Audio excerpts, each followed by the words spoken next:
ईद के भट्टे की आड़ में ड्रग्स का धंधा, नशे की एक खेप कितने घरों को बर्बाद करने के लिए काफी थी। यह है यूपी के एक गांव मेहनगर की घटना। नमस्कार, मैं हूं सिद्धार्थ शुक्ला। सावधान यूपी फाइट बैक नाउ में आप सभी का स्वागत है। पूरे देश की तरह यूपी में भी ड्रग्स का कारोबार जोरों पर है। कानून ने इसे रोकने के लिए कई कदम उठाए, रेड्स डाली, लेकिन ड्रग्स के सौदागर फिर भी किसी न किसी तरह अपना काम कर रहे हैं। स्मगलिंग यानी कि गैर कानूनी चीजों को एक जगह से दूसरी जगह पहुंचाना। ड्रग्स की स्मगलिंग करोड़ों का बिजनेस है।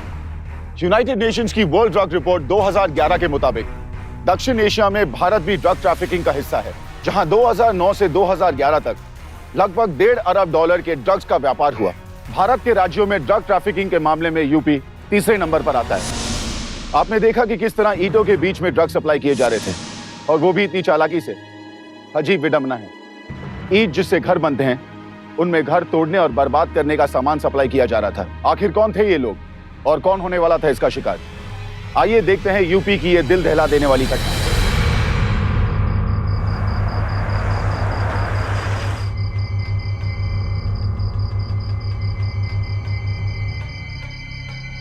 अरे सुनते हो, खाना तैयार हो गया है।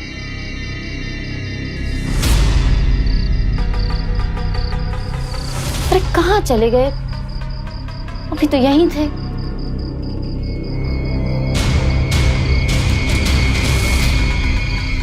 अरे कब से इंतजार कर रहे हैं, इतना देर कहाँ कर दी है? पैसे लाए?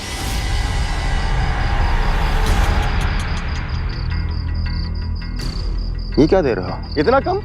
बाकी पैसा मिल जाएगा जगताप भाई। साहब बोले हैं कल तक सारा बंदोबस्त करके सारा पैसा दे दिया जाएगा। अब इतनी रात पता नहीं किससे बतिया रहे हैं बाहर, और यहाँ खाना ठंडा हुए जा रहा है। बाकी का पैसा हमको जल्दी मिल जाना चाहिए, उसमें देरी ना करना, बहुत जरूरत है।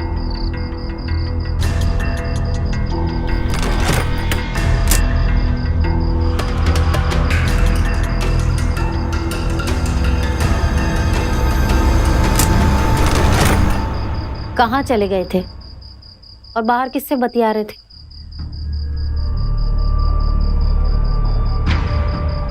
देखो, हर चीज में अपनी नाक मत घुसड़ा करो, समझी? कौन आया था, क्या कह रहा था? हम जो कुछ भी कर रहे हैं सबके भले के लिए कर रहे हैं, समझी? और हाँ, हमें जल्द से जल्द अपनी मीना की शादी करनी है, तो कुछ ना कुछ तो करना ही पड़ेगा ना? हाँ?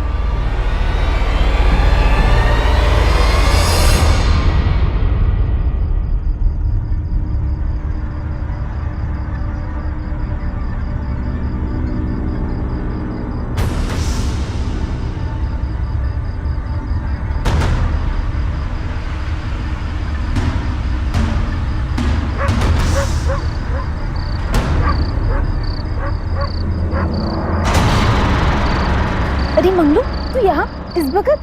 बहुत मन कर रहा था तुम्हें देखने का, तो क्या करते, चले आए। तो ऐसे कभी भी आ जाओगे क्या? फोन कर लिया होता ना मोबाइल पर। अरे बहुत जरूरी काम था, फोन पे कैसे होता? काम तो तुझे रोज रहता है। तू जीजा से शादी की बात काहे नहीं कर लेता?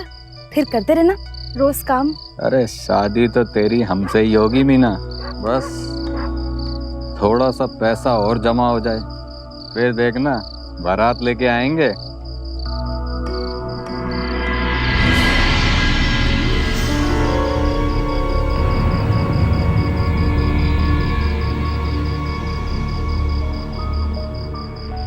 ए, सुनते हो? हाँ। वो मीना फिर बाहर चली गई है। साला मंगलुआ फिर आया होगा। तुम कहो तो दोनों का ब्याह करवा दें, दहेज भी ना लगेगा, और मंगलुआ तो पहले ही हमारे मीना पर लट्टू है। हाँ? पर मंगलू पीता बहुत है। अरे पीते तो हम भी बहुत थे, पर तुमने जो है छुड़ा दिया सब कुछ, अपना ना सब। अभी बाहर जाओ, ये रात को मिलना जुलना ठीक नहीं है। अगर कोई देखेगा तो क्या सोचेगा? ठीक है, मैं जाता हूँ।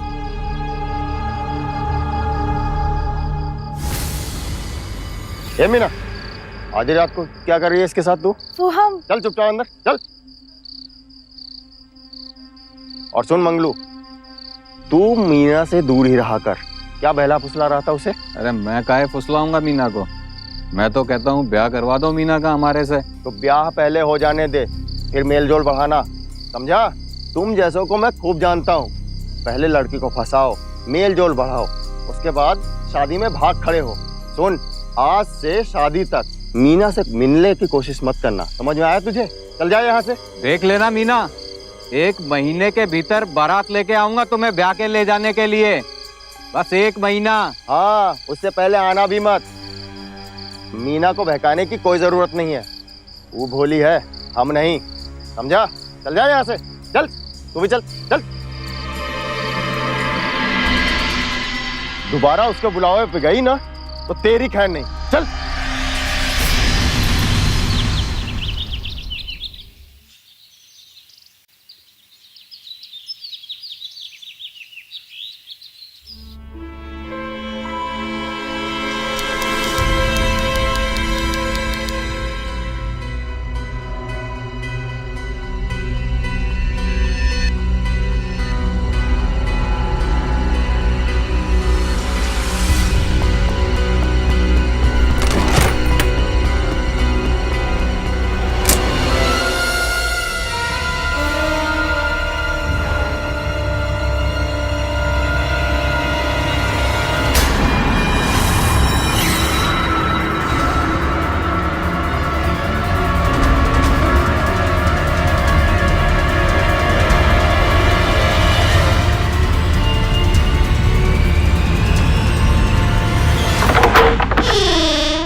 दुर्गा, हाँ?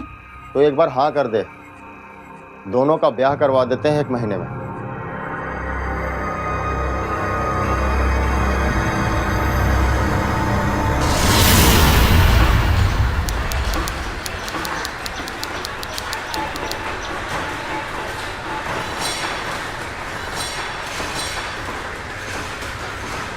अरे तुम लोग जल्दी चलो ना, अरे देर हो गई तो सुपरवाइजर साहब पैसा काट लेगा सब।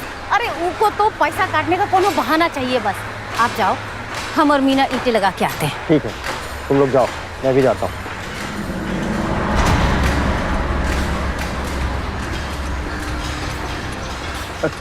का हुआ साहब? क्या हुआ? तुमको नहीं पता क्या हुआ?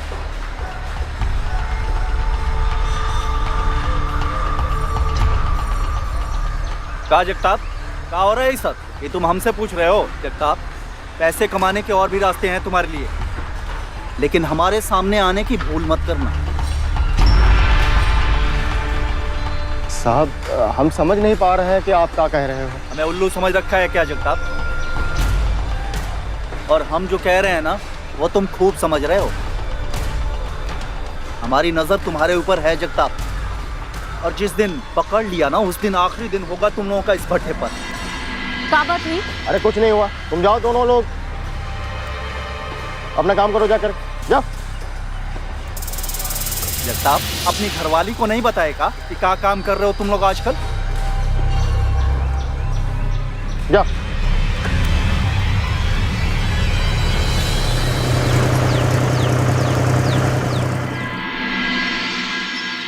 हाँ, चला चला चला। जगताप सुन, मैं बड़े साहब से मिलने जा रहा हूँ, और अब की बार कोई गड़बड़ नहीं होनी चाहिए। पिछली बार जैसा साला 1000 ईंट का ऑर्डर था और 800 ईंट गया, और 200 ईंट का नुकसान हो गया। और अब की बार तू यहाँ पे अभी इंचार्ज है, समझता है ना?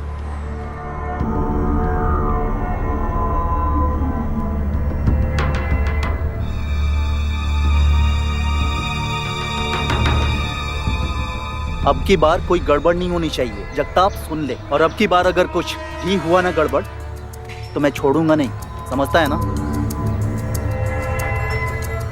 डाल जल्दी, डाल डाल डाल।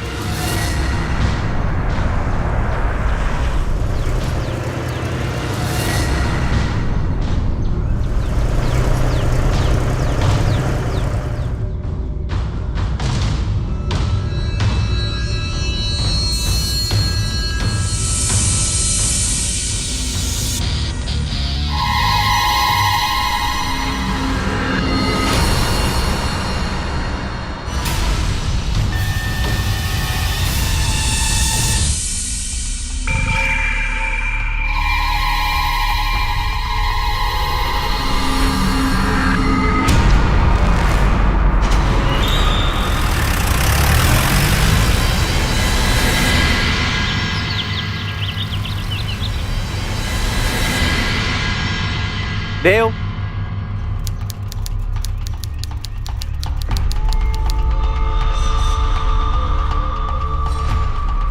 जगताप,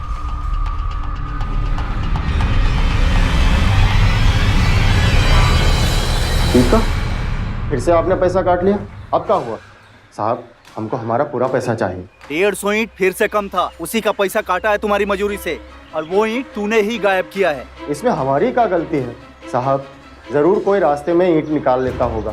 साहब, आप उसको पकड़ो ना। साहब, आप चाहो तो ड्राइवर और क्लीनर से पूछ लो। साहब, हमको हमारा पूरा पैसा चाहिए, हमको इस सब से कोई मतलब नहीं। मुझे सब पता है जगताप, ये सब तेरा ही किया धरा है। एक तो चोरी और ऊपर से सीना चोरी। चल निकल यहाँ से। हमें ईंट वीट से कोई मतलब नहीं, हमको हमारी पूरी मजदूरी चाहिए बस। तुम लोगों को शर्म नहीं आती? हम मजदूरी करते हैं, दिन भर मजदूरी करते हैं, तुम लोगों को समझ नहीं आता है? ए, चीखता का है? चल बाहर। चलो, हम मजदूरों का पैसा खाते हो। ये क्या कर रहा है? छोड़ो इसे, छोड़ो इसे, छोड़ो। अरे कल से तू और तेरा परिवार यहाँ दिखाई नहीं देना चाहिए, और दिखाई दिया ना तो जानता है मैं क्या करूंगा। भट्टे से ईंटों की डिलीवरी के दौरान लगातार ईंटें गायब हो रही थी। सुपरवाइजर को जगताप पर शक था, क्योंकि जिम्मेदारी भी जगताप की थी। लेकिन जगताप का दावा था कि उसे इसके बारे में कुछ नहीं पता।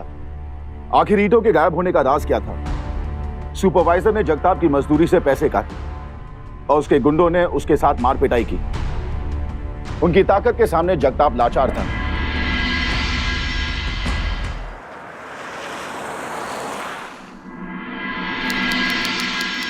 आखिर लड़ाई करने की क्या जरूरत थी? निकाल दिया ना सबको। अब कहाँ जाएंगे, क्या करेंगे? तुम सब यहाँ नहीं रह सकोगे, लेकिन परेशान ना हो, हम सब कुछ ना कुछ करेंगे। तुम्हें बस मेरा साथ देना होगा, सब सही हो जाएगा। तुम्हारा काम भी वापसी मिल जाएगा। बिल्कुल परेशान ना हो, सब सही हो जाएगा। हम चुप ना बैठेंगे, साला हमको हटाएगा। हम लोग कहीं नहीं जाएंगे इस भट्टे को छोड़ करके ना। देखते हैं कैसे मैं हटाता। क्या कर रहे हो? क्या है अपने आप को, हैं? आते हैं। कहाँ जा रहे हो? आ रहे हैं। अरे आ रहे हैं हम। सुनो तो। अरे दीदी, रोकिए जीजा को। अभी वो आ गए तो खाने का बवाल खड़ा हो जाएगा। अरे सुनो तो। मंगलू, तू घर पे जा, मैं दीदी के साथ जाती हूँ।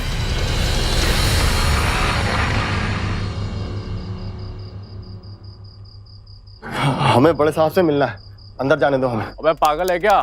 बड़े साहब इतनी रातों किसी से नहीं मिलते। अरे हमारी बात क्यों नहीं समझ रहे हो तुम लोग? मुझे बड़े साहब से मिलना है, काम है उनसे। बड़े साहब से मिलने तो मुझे। कहा ना नहीं मिल सकते, सुबह आना। समझ में नहीं आती क्या तेरे? अगर तुम लोगों ने मुझे बड़े साहब से नहीं मिलने दिया ना, तो रात भर मैं यहीं बैठूंगा, कहीं नहीं जाऊंगा। मैं यहीं बैठूंगा। बड़े साहब से तो हमें मिलना है। अंदर आने दो इन्हें। छोटे मालिक,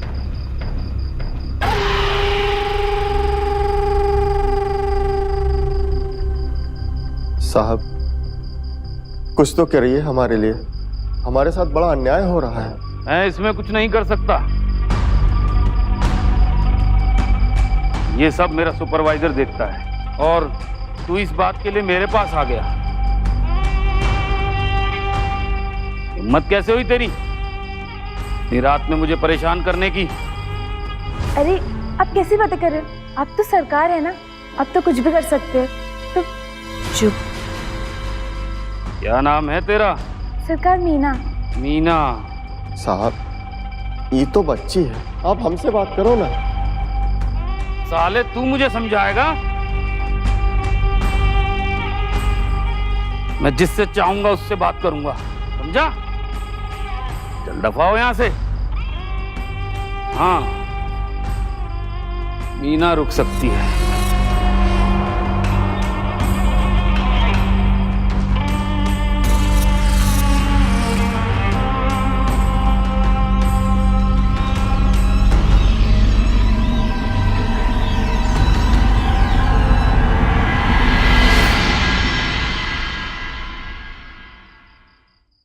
अरे रुको जरा।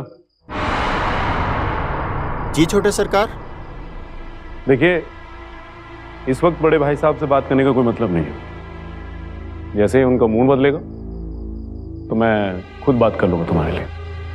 साहब, वो काम। अरे परेशान मत होइए, मैं हूं ना, तुम लोगों को तुम्हारा काम मिल जाएगा वापस।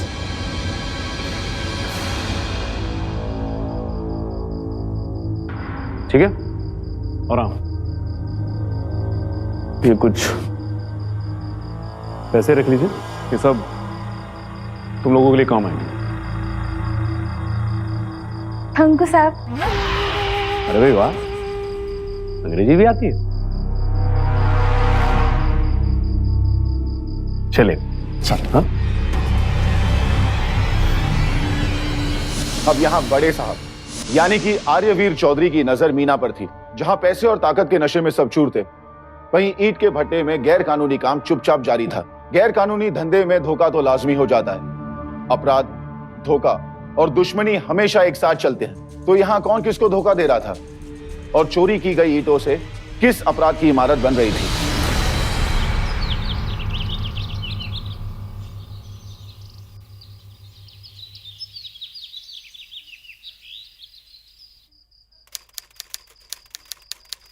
कुछ बात बनी का?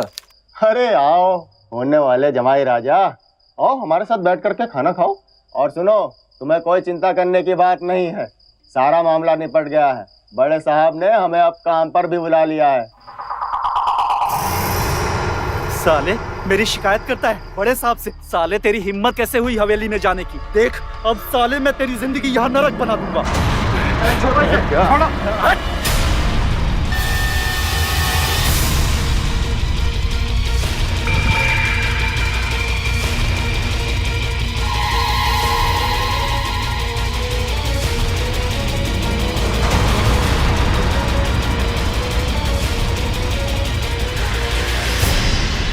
चल भाई यहाँ से, साले दोबारा यहाँ नहीं आना, जान ले लेंगे तेरी। अब हमें किसी का डर नहीं, छोटे साहब का हाथ है हमारे ऊपर। अब हमारा कोई कुछ गलत नहीं कर सकता। हाँ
आज सुपरवाइजर साहब नहीं आए? अरे बैठा होगा कहीं अपना सर पकड़ के। आज तो सारा काम मैं ही संभाल रहा हूँ। चल जा, बैठ जा।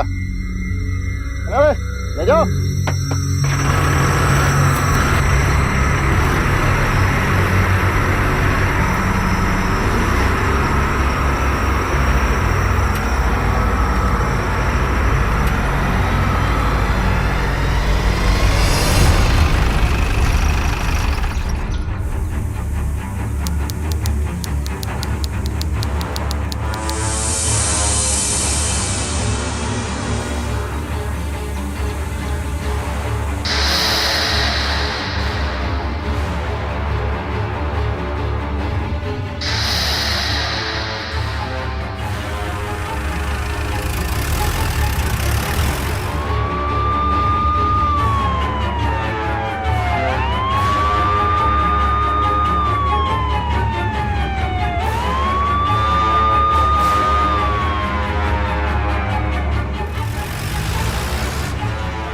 अरे पुलिस, चल चल चल भाग।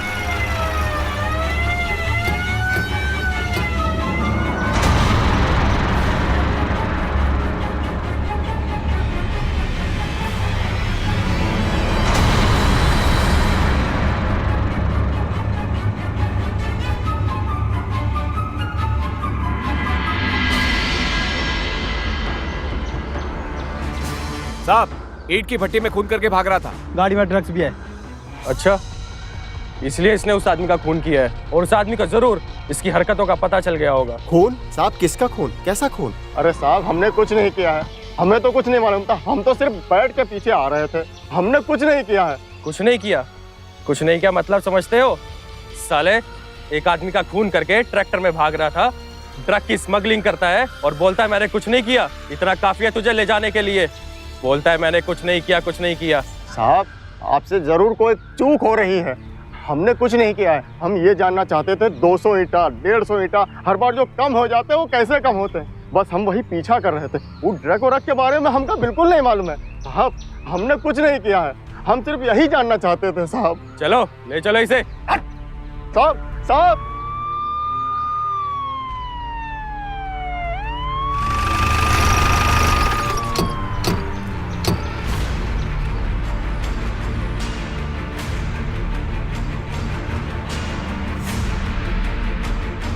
अरे सुपरवाइजर साहब इनको क्या हुआ? ये तावीज तेरा ही है ना? हाँ साहब मेरा ही है। साहब मैं बताता हूँ उस रात क्या हुआ था। तू नहीं, मैं बताऊंगा। तू बस इतना बता, तेरा सुपरवाइजर के साथ झगड़ा हुआ था? हाँ साहब, लेकिन साहब। और जब तू उसकी शिकायत करने बड़े साहब के पास गया था तो उसने तुझे मारने की धमकी दी थी? हाँ साहब दिया था, लेकिन साहब इनको बिल्कुल मैंने नहीं मारा, सुपरवाइजर साहब को मैंने नहीं मारा साहब। बड़े साहब बड़े साहब बड़े साहब बड़े साहब मैंने कुछ नहीं किया साहब। देखो ना ये लोग क्या कह रहे हैं, ये साहब लोग देखो क्या कह रहे हैं। साले तुझसे अब पुलिस बात करेगी। मैंने तेरी मदद ये सोच के की थी कि तू भला आदमी, और तू ये। साहब मैंने कुछ नहीं किया। साहब जगताप के घर से कुछ मिला है, जल्दी आइए।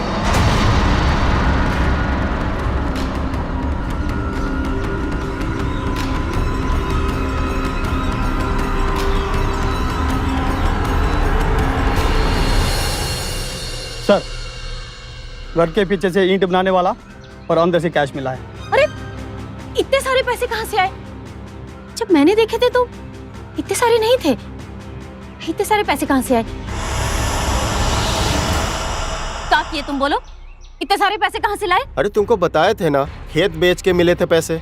जी सरकार, ये हमारे ही पैसे हैं। देखो मुझे सच बताओ। साहब जगताप बहुत शरीफ आदमी है साहब, ये ऐसा कुछ नहीं कर सकता, इसे जरूर फंसाया गया है साहब। यहाँ से चुपचाप जा, चल तुझे अपना काम करने दे। जगताप अकेले ये सब नहीं कर सकता। मुझे तो ऐसा लगता है कि यहाँ ड्रग सप्लाई का पूरा नेटवर्क होगा। ये तो बस एक मोहरा है, पता लगाते हैं आखिर कौन कौन है इन सब के पीछे। साहब सुपरवाइजर के यहाँ से कुछ मिला है साहब। चलो निकलो यहाँ से।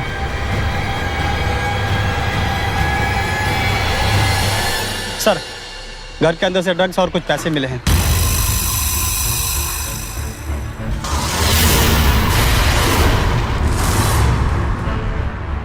इसका मतलब ड्रग की सप्लाई ये सुपरवाइजर भी करता था और जगताप ये जहर लोगों तक पहुंचाता था, और शायद लालच की वजह से इन दोनों में झगड़ा हुआ, और या फिर इन दोनों ने झगड़ा करने का नाटक किया ताकि लोगों की नज़रों में ये दुश्मन बने रहे। Yes sir. लेकिन मुझे समझ नहीं आया कि जगताप ने सुपरवाइजर की जान क्यों ली।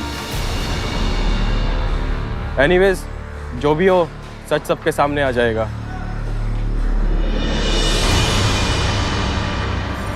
दुर्गा हमारा भरोसा करो, हमने कोई गलत काम नहीं किया। कुछ दिन पहले जो पैसा मिला था वो हमने जमीन बेच करके इकट्ठा किया। हम सच कह रहे हैं, हमारा भरोसा करो।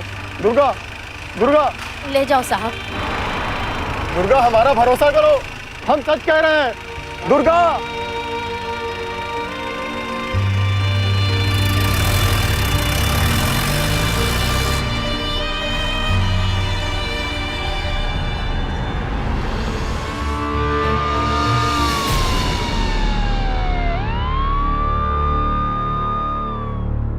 यहां जगताप ड्रग डिलीवरी करने वाले ट्रक से भागते हुए पकड़ा गया और उसी दिन भट्टे के सुपरवाइजर की लाश भी बरामद हुई। तो क्या इन दोनों बातों में कोई संबंध था? क्या जगताप ही ड्रग सप्लाई किया करता था? क्या उसी ने सुपरवाइजर की हत्या की थी? क्या जुर्म और लालच ने जगताप का ईमान खरीद लिया था? क्या वो भी अपराध के रास्ते पर चल पड़ा था? क्या वो भी ड्रग्स की स्मगलिंग में शामिल हो गया था? बोल साले, बोल जगताप। मत मारिए, हमें मत मारिए साहब, हमें कुछ नहीं मालूम। साहब सिर्फ पैसा मिलता था हमें ईट पहुंचाने का, जहाँ कहते थे हम पहुंचा देते थे साहब, इससे ज्यादा हमें कुछ नहीं पता साहब। देख चिंता, सच बोलेगा तो कम पिटेगा। अब ये तेरे ऊपर है, पिटने से पहले बोलना है या पिटने के बाद। साहब हमको कुछ नहीं मालूम, ना वो ड्रग के बारे में और ना ही हमने किसी को मारा है। वो पैसा हमारी पेटी में कहाँ से आया हमको नहीं मालूम, भगवान का सब हमको नहीं मालूम साहब। सर ये जगताप बड़ा चालाक है। मुझे तो लगता है सर ड्रग सप्लाई का काम शायद सुपरवाइजर ही करता था, और ये कहीं ना कहीं उसमें जुड़ा हुआ है। दोनों का झगड़ा हुआ और सुपरवाइजर की जान चली गई। हाँ, लेकिन ये भी तो हो सकता है कि जगताप सच बोल रहा हो। हमें उस ट्रक ड्राइवर और उस क्लीनर को पकड़ना होगा किसी भी सूरत में। और हाँ, वो क्या नाम है, आर्यवीर चौधरी और रघुवीर चौधरी, उन ईंट भट्टों के मालिक, उन दोनों के फोन सर्विलेंस पे लगाओ। ये खाली जगताप और सुपरवाइजर का हाथ नहीं है, इसमें जरूर किसी बड़े आदमी का भी हाथ है। मुझे उन दोनों की कॉल डिटेल्स पूरी इंफॉर्मेशन के साथ चाहिए, समझे? ये सिर्फ जगताप और इन दोनों आदमियों के पकड़े जाने तक नहीं है, ये तो सिर्फ एक शुरुआत है। ईंट भट्टे की ये कहानी कहीं और जाएगी।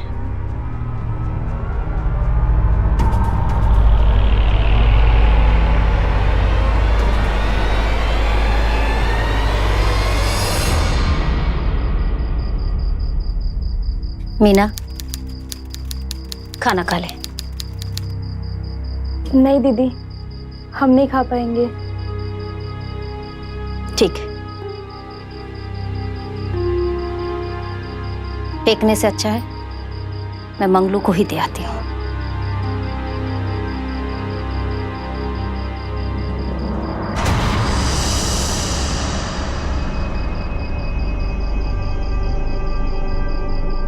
अरे मंगलू, मंगलू कहाँ गया?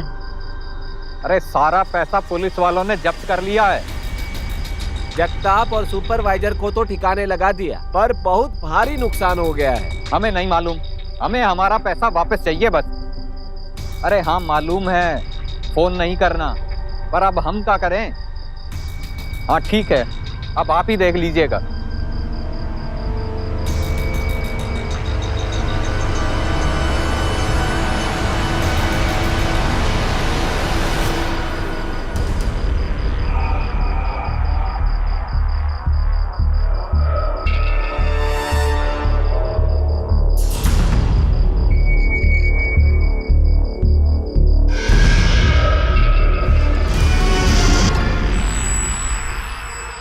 ये खाना कौन लेके आया? अरे मीना कहाँ हो? मीना, मीना!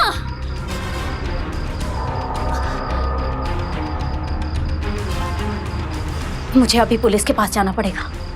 हाँ दीदी, कहाँ भागी जा रही हो? मंगलू, ये सब मंगलू का किया धरा है। वो किसी के साथ मिलकर मेरे मर्द को फंसा रहा है। ये फोन मैं पुलिस वालों को दूंगी और वो सब पता लगा लेंगे। देखिए, इसका आदमी तो गया है जेल में, तो इसको मिली है रात में घूमने की आज़ादी। दीदी, आपने इस नंबर पे फोन करके पूछा कि कौन है? नहीं, मुझे डर लगा। उसी ने तो सुपरवाइजर को जान से मारा है। मैं ये पुलिस को दे दूंगी, वही बात करेंगे। सही किया आपने, चलिए।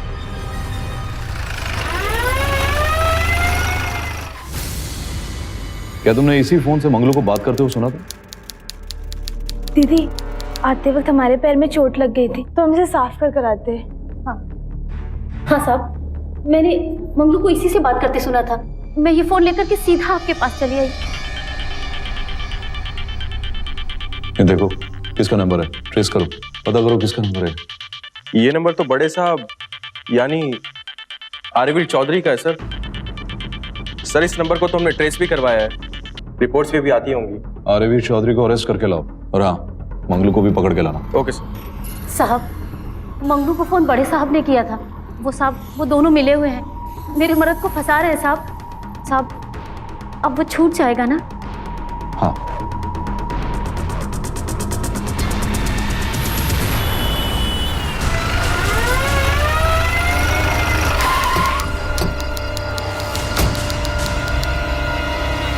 थाने चलना होगा आपको मेरे साथ अभी। मुझे थाने क्यों? ओए, तेरी हिम्मत कैसे हुई भैया से थाने चलने के लिए कहने की? तू जानता भी है कौन है?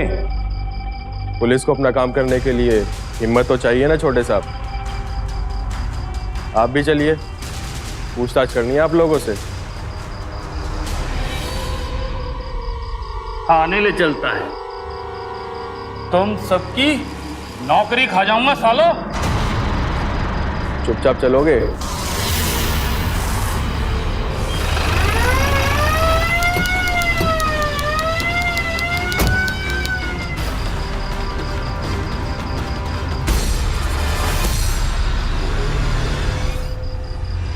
एम्बुलेंस को बुलाओ।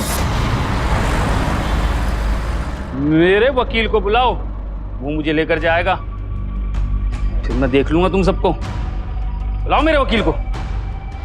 मेरी कुछ समझ में नहीं आ रहा कि आप लोग क्या बात कर रहे हैं।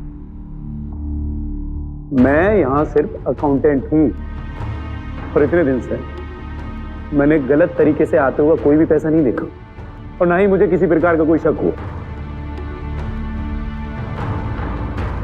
और इस बात पे मुझे अभी भी कोई भरोसा नहीं हो रहा है। बड़े भैया ऐसा कर ही नहीं सकते। आपके भाई आर्यवीर चौधरी ने मंगलू को फोन किया। जब उसने कोई जवाब नहीं दिया तो उसने थोड़ी घबराहट हुई। उसके बाद उन्होंने एक आदमी को भेजा उसे मारने के लिए, ताकि वो सब कुछ सब लोगों को ना बता दे। रही बात सुपरवाइजर की, तो उसे मंगलू और आपके भाई साहब का खेल समझ आ गया था, इसलिए उसको मरना पड़ा।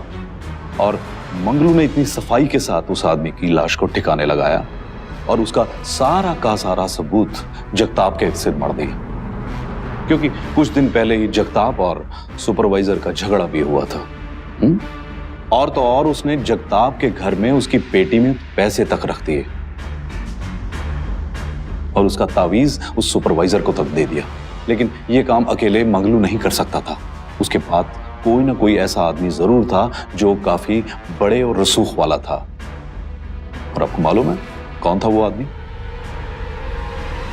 आपके बड़े भाई साहब।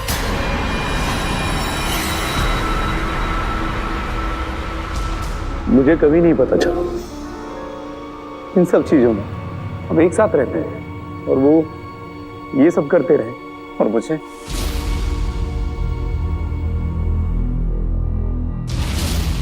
साहब, अब तो सब कुछ पता चल गया है ना, अब तो मेरा मदद छूट जाएगा ना साहब?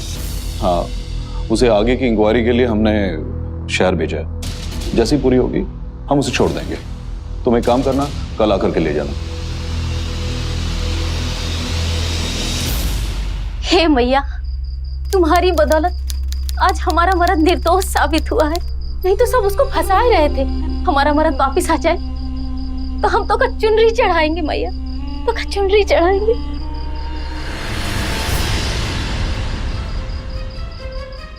मीना, इतनी रात को मीना कहाँ जा रही है?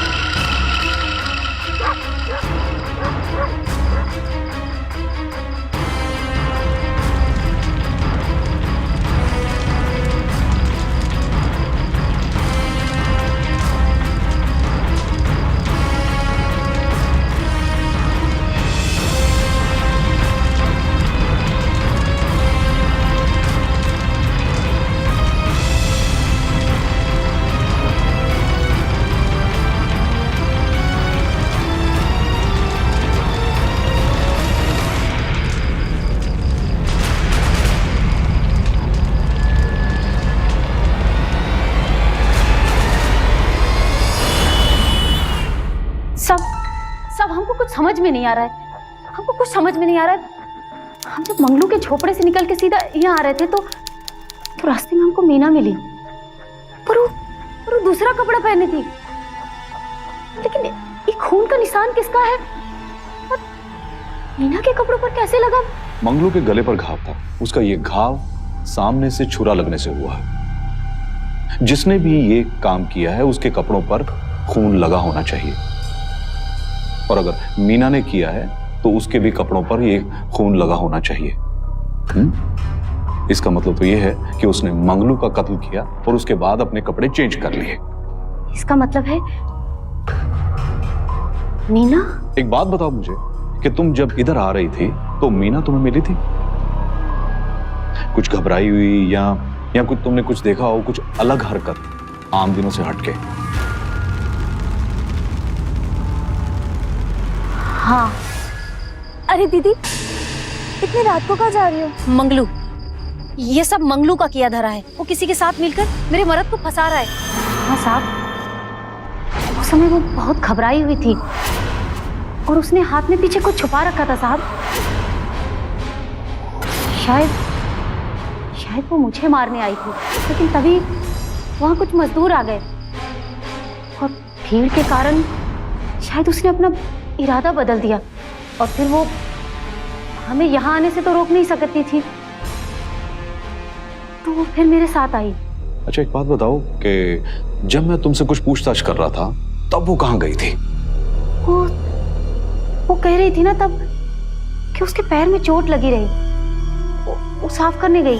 दीदी, आते वक्त हमारे पैर में चोट लग गई थी तो हम इसे साफ कर आते हैं। पर साहब, उसके पैर में कोई चोट नहीं लगी रही।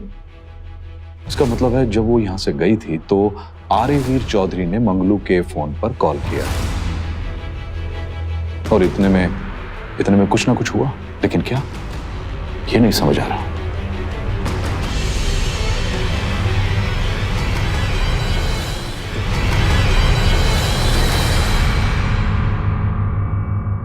मुझे कुछ नहीं पता और मैं पहले भी आप लोगों को बता चुका हूं कि मैं सिर्फ अकाउंट देखता था बड़े भैया का। लो, अब अपने फोन की कॉल डिटेल्स भी देख लो। कल रात तुम्हारे फोन पर एक कॉल गया था हमारे पुलिस स्टेशन के बिल्कुल बाहर वाले टेलीफोन बूथ से। उससे कुछ देर पहले ही मंगलू का फोन लेकर के दुर्गा पुलिस स्टेशन आई थी और उसके कुछ मिनट बाद ही चौधरी साहब के फोन से मंगलू के फोन पर कॉल आई, जो कि चौधरी साहब ने नहीं की थी, आपने की थी। उनके मोबाइल को यूज करके तुम्हें लगा कि तुम फंसोगे, इसलिए तुमने आर्यवीर चौधरी के फोन से फोन किया ताकि पुलिस उनके ऊपर शक करे। लेकिन आप ये कह कैसे सकते हैं? वो भी हो जाएगा साहब। पहले तो सुपरवाइजर को मेरे जीजा जगताप पे शक हुआ कि जगताप ने कहा कि उसने ईंटें नहीं चुराई। फिर न जाने कहां से सुपरवाइजर ने मंगलू को ईंटों में ड्रग्स भरते हुए देख लिया।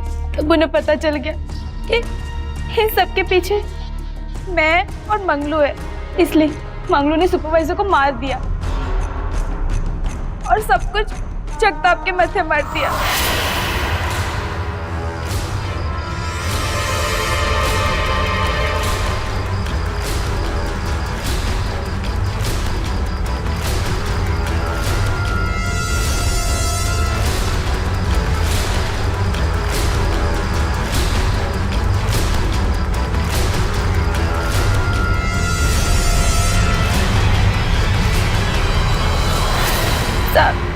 हम शादी से पहले जल्दी से जल्दी ढेर सारा पैसा इकट्ठा करना चाहते थे, लेकिन जब दीदी के हाथ में मंगलू का फोन लगा तब मैं समझ गई कि अब हम दोनों फंसेंगे। मैंने छोटे साहब को जल्दी से जल्दी फोन किया और मंगलू के बारे में सब कुछ बता दिया। मुझे पता था अगर मंगलू पकड़ा गया तो छोटे साहब सब कुछ मेरे माथे मर देंगे। मेरे पास और कोई रास्ता नहीं था। सोचने का टाइम नहीं है। मीना, जा और मार दे मंगलू को, बस यही रास्ता है अपने पास, वरना हम सब के सब फंसे हैं। लेकिन छोटे साहब, मैं और मंगलू एक दूसरे से प्यार करते हैं और शादी करने वाले हैं। बेवकूफ, जेल हो गई ना, सारी मोहब्बत हवा हो जाएगी। मैं और तू मिलके दोनों काम करेंगे और बहुत सारा पैसा कमाएंगे और फिर तेरे सामने लड़कों की लाइन लग जाएगी शादी के। देख, ज्यादा सोच मत, वरना देर हो जाएगी। चल चल चल अब जल्दी कर। और मैंने मंगलू को मार दिया साहब। छोटे साहब ने कहा था कि दीदी के थाने पहुंचने से पहले उन्हें मार दिया जाए, लेकिन मैं नहीं मार पाई।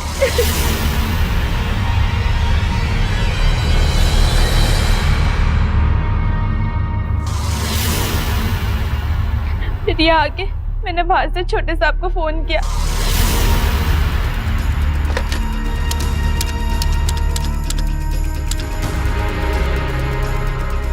और उन्होंने सब कुछ बता दिया। छोटे साहब ने बड़े साहब के फोन से मंगलू को फोन किया ताकि सबको लगे, पुलिस वालों को भी लगे कि इन सब के पीछे बड़े साहब का हाथ है और हम दोनों बच जाए। साहब मुझे पैसे मिलते थे ट्रक माइस्टर के पास ट्रक रोकने के, बाकी साहब उसके बारे में कुछ नहीं जानता हूँ। 4 पैसे ज्यादा कमाने के चक्कर में ट्रक से ईंट में ही बेचता था साहब।